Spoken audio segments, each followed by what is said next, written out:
সব ঠিকঠাক থাকলে নতুন মরশুমে ইস্টবেঙ্গলের জার্সি পরে খেলতে দেখা যাবে দুর্ধর্ষ এক স্ট্রাইকারকে।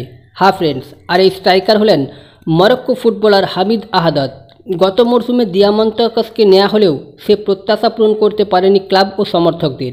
ফলে নতুন মরশুমে ইস্টবেঙ্গল ভালো মানের একজন স্ট্রাইকারের খোঁজে ছিল শুরুর থেকেই। হামিদ আহাদাদ লাল হলুদ সমর্থকদের সেই প্রত্যাশা পূরণ করবে বলেই মনে করা হচ্ছে। ইস্টবেঙ্গলের সঙ্গে হামিদ আহাদাদের কথাবার্তা প্রায় চূড়ান্ত পর্যায়ে পৌঁছে গিয়েছে, সই করা কেবল সময়ের অপেক্ষা। মরক্কো জাতীয় দলের হয়ে খেলেছেন হামিদ।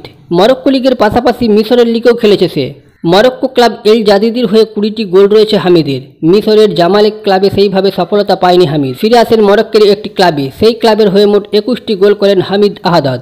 দারুণ গতি রয়েছে হামিদের, সেই সঙ্গে দ্রুত দিক পরিবর্তনও করতে পারে।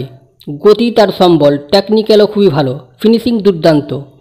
বিপক্ষ ডিফেন্ডারের রাতের ঘুম কেড়ে নিতে পারে মরক্কান এই তারকা। মরক্কোর প্রথম ডিভিশনে খেলেছে দীর্ঘ সময়। ওয়াইদাদ এফসির মতো ক্লাবের জার্সি গায়ে মাঠ কাঁপিয়েছেন হামিদ।